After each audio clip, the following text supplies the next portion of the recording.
What's going on, guys? Welcome back to the channel. Welcome back to another video. It's Ron Yates here.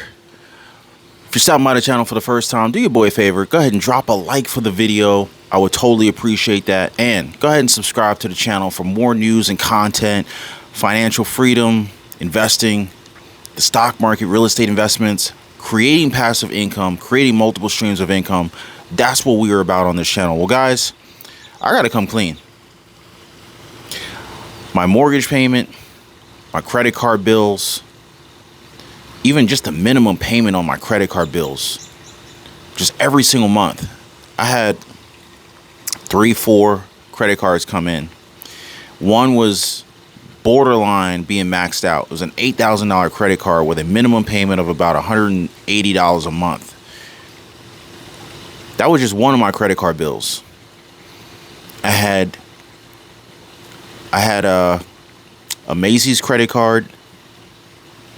I had 2 other Visa cards, and they were choking me out. One of them, the biggest one, was a Chase Visa card, and that balance was close to $10,000. In all honesty, it was close to $10,000. I had multiple car payments. Although it was just one of me, I had multiple cars with car notes associated with them, attached to them. And needless to say, I was living paycheck to paycheck. And this had gone on for a long time. Part of it was because I was incredibly passionate about cars. I was an automobile enthusiast. I love, cars, and that was my hobby. But it was a very expensive hobby, and I couldn't afford to keep up. I couldn't keep doing what I was doing, and it was eating me up because every day, I would wake up, go into a job that I hated, go into my 9 to 5, and every morning I would wake up, because I'm not one to enjoy waking up early in the morning. I would think about the fact that if I didn't have all this crap, if I didn't have all these toys that I couldn't afford, I wouldn't necessarily have to keep working this job that I didn't want to work at anymore. Sitting in traffic for an hour and 15 minutes each way, falling asleep on the way to work, dreading the night before going to work. The weekends were what I would look forward to. It's like, oh yes, it's Friday. Oh God, it's Monday, is what I would feel week after week. Sunday night would be the worst. Sunday night, I would be thinking about the fact that I have to get up the next day. And that would just drive me nuts. And this pattern persisted for many years, until one day I said, you know what? I can't do this anymore. I quit. I got to make some changes. And it was at that point that I decided to start taking control over my life. I hated knowing that my boss could literally just ruin my life at any point in time. I hated it. I said no more. Something's got to change. I can't deal with this level of stress anymore. So I started off with the basics. I created a spreadsheet. It wasn't anything crazy, You can use free apps like Google Docs or Google Sheets. Just open it up. I just started filling in the blanks.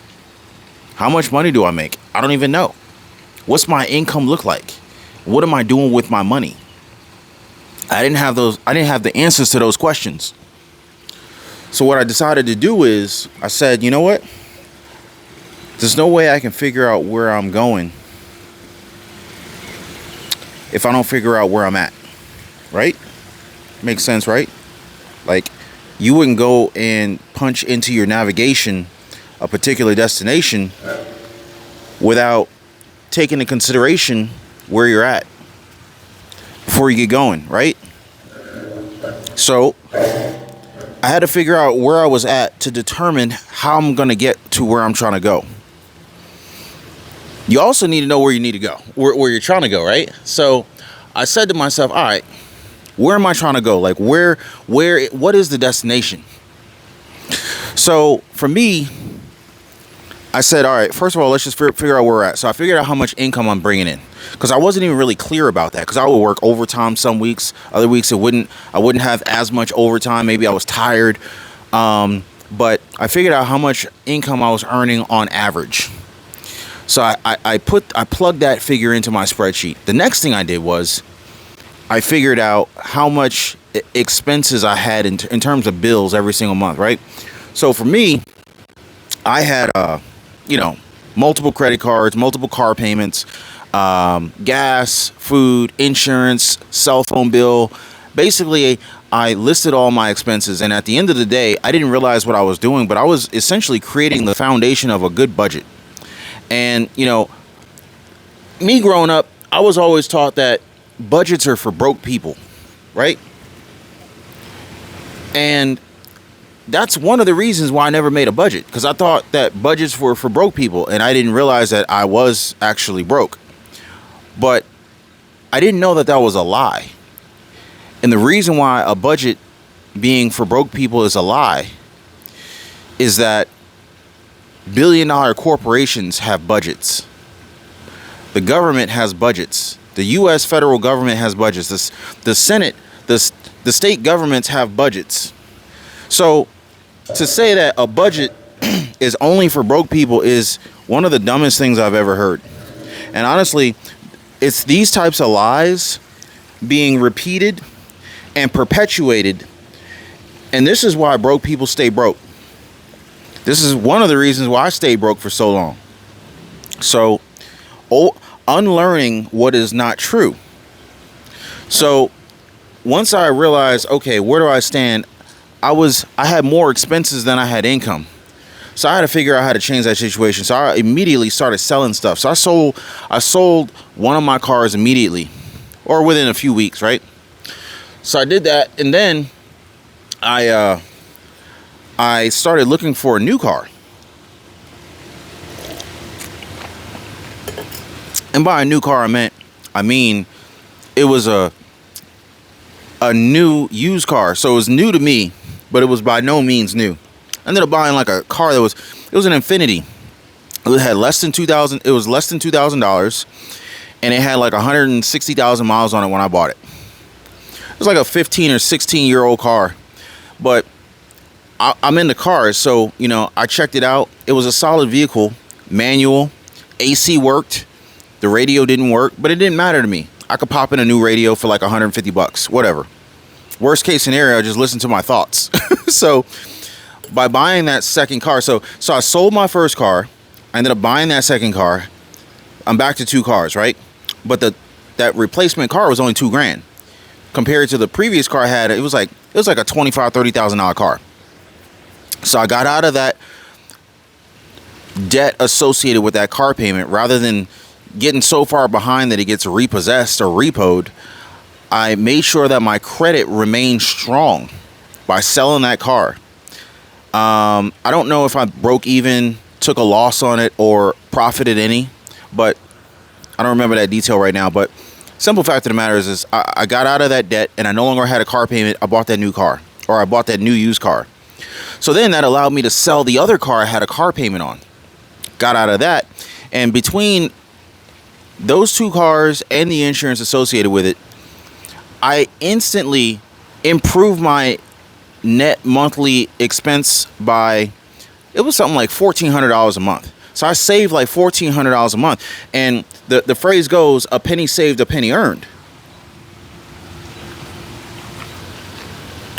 So the net equivalent of eliminating $1,400 in expenses was just as beneficial as increasing my income by $1,400 per month.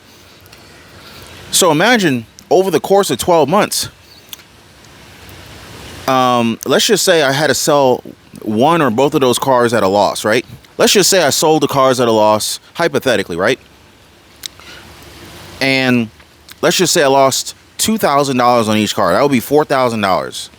But if I'm saving $1,400 a month, then that would mean that at the end of the year, 1,400 times 12 is, see, 14,000 plus 28. That's like $16,800 at the end of the year.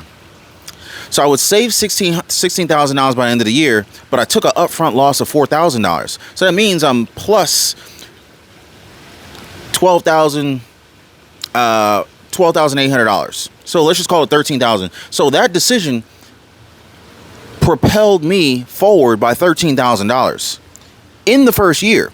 And then every subsequent year, that benefit continues to, it's like the gift that keeps giving.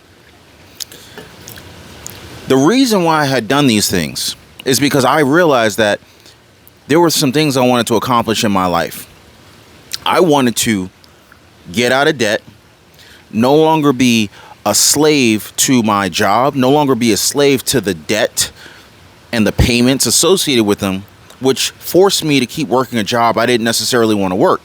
Now, of course, I could have found a different job, but at the end of the day, I had all of these payments that required so much monthly income. Like, so much of my monthly income was going to these payments. Now, I put myself into a situation where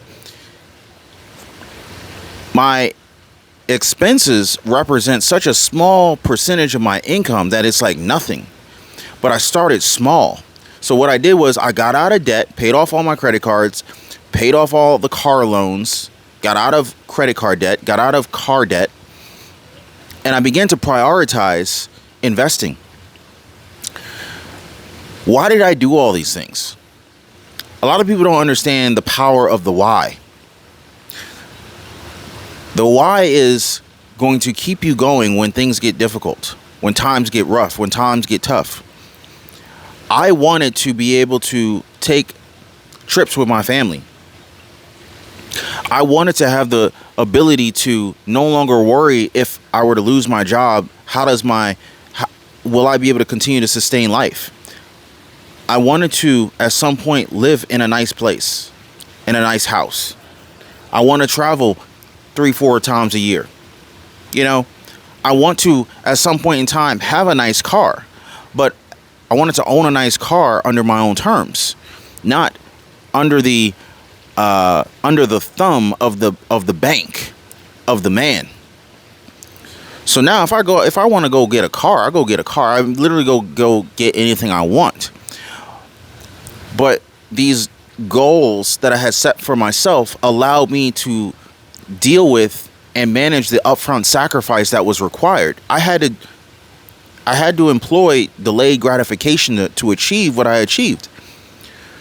I ended up taking second jobs to accelerate the process of debt elimination and to build my net worth, to invest in stocks, to create wealth. It takes sacrifice.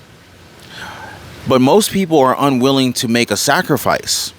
And I personally believe that the reason why most people are unwilling to do so is two reasons. One, you either don't know what is required or what you need to do in order to build wealth.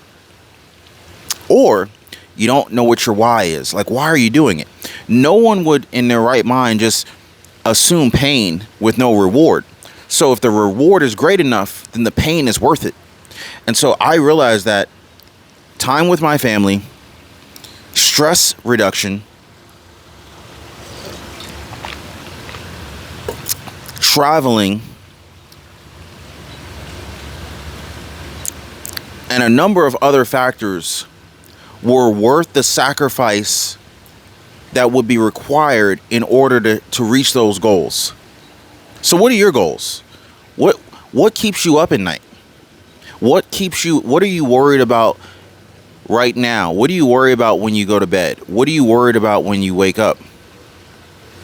Drop me some comments, guys. Drop me some comments, because I want to help people work through these problems.